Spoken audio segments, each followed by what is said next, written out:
This episode of Soldier Knows Best is brought to you by lynda.com. Hey, what's up guys, Soldier Knows Best here. Now the dust has finally settled from the Microsoft Xbox event that they held recently, and a lot of people have been asking me which one am I looking forward to the most, either the new Xbox One or the PlayStation 4. So this video, I'm not going to really break down all the individual specs and things like that, because I did those in my individual recaps of these systems. You can check those videos out if you want to. But really, I'm just going to be breaking down which segments of the consumer market are each of these systems going to be aiming for. Now, first of all, these systems are really taking two totally different approaches to what they want to give to the consumer that's going to be buying them. You have Microsoft, which they showed off the Xbox One, and they really focus on the hardware. And this was totally different from the PlayStation 4 event, where they mostly focus on the software. Now, the Microsoft Xbox One, you're going to be having a lot of cool things that are going to allow you to be able to interact with your TV and really all the other different devices that are going to be in your living room. Again, the ability to be able to change channels or look for shows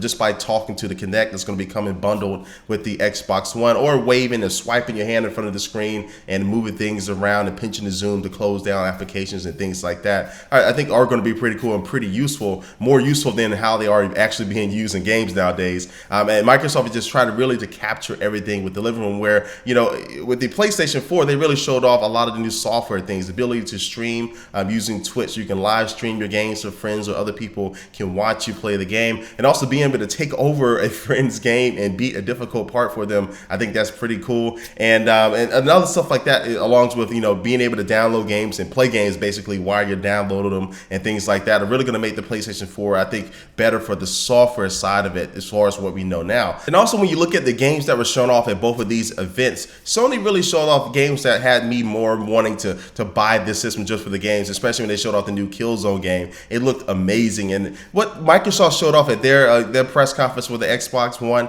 I really wasn't that, you know, walking away that really impressed with the visuals that I was seeing from the games. Don't get me wrong, they were nice, but I think Sony's, the PlayStation 4, was a little bit closer to what, you know, the current PCs can get as far as gaming and the graphics quality as they showed off Killzone than what Microsoft showed off with the Xbox One. And because personally I've become a PC gamer over the past year, and it's really hard for me to sometimes play like the latest Tomb Raider game or the latest BioShock game on my Xbox 360 versus my PC, because the PC, you're just able to get better visuals overall. And so I think that Sony PlayStation 4 is more, just from the games I've seen so far, it looks like it's going to be bringing those visuals that are going to be closer to what we can currently now get on our PCs. And also, E3 is right around the corner. We're about 2 or 3 weeks away from the time of this video has been filmed. And so I think that at this event, we're going to really see everything, because both companies were holding back, where Sony didn't show off the hardware for the PlayStation 4 and Microsoft did show off the hardware for the Xbox One. So at E3, we're definitely going to be seeing the new PlayStation 4. We're going to really see all the new hardware specs and new things that they can do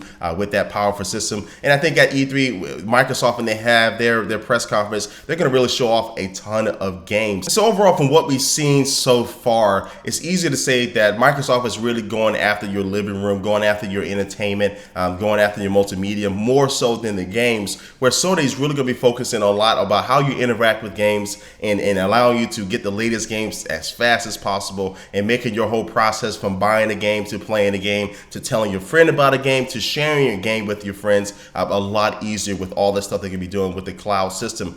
So it's really going to be interesting this holiday season to see which game consoles most consumers really go after. And I think part of it is going to be which system does come out first. It's always a race to see which one's going to come out first to get your money first, and you may be a little bit more, you know, hesitant to buy the next system because you may not want to spend $300, $400, $500, however much these systems are going to cost. And also, I'm really waiting for one of these companies to really come out and be totally honest about how these systems are going to be interacting with used games. Are they going to be able to play used games? Is there going to be a certain fee that the user is going to have to pay? And also, too, are games going to need to be connected to the internet at all times, or do internet spot checks? And I know there's information coming out, you know, here and there, but I just need them to put something on the website, list all these things, so the consumers can make an honest decision about which one of these consoles they want to buy. So ultimately, guys, again, E3 is right around the corner. I'll have tons of coverage of E3, so you'll be up to date with all the latest news from both of these systems. But I want you to leave your comment down below about which one you are looking forward to the most, the Xbox One or the PlayStation 4. But before I officially do in this video, let's go and take one last look at our sponsor.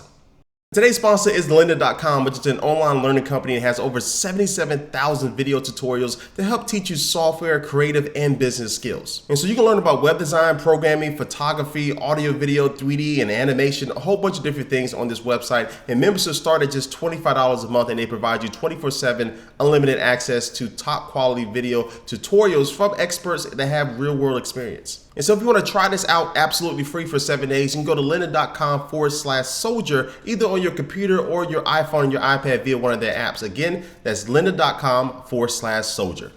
All right, guys, all the links to my social networks are down below. Click them and you can be interacting with me on Instagram, Facebook, and Twitter. And again, thanks for watching this video, guys, and I will catch you later.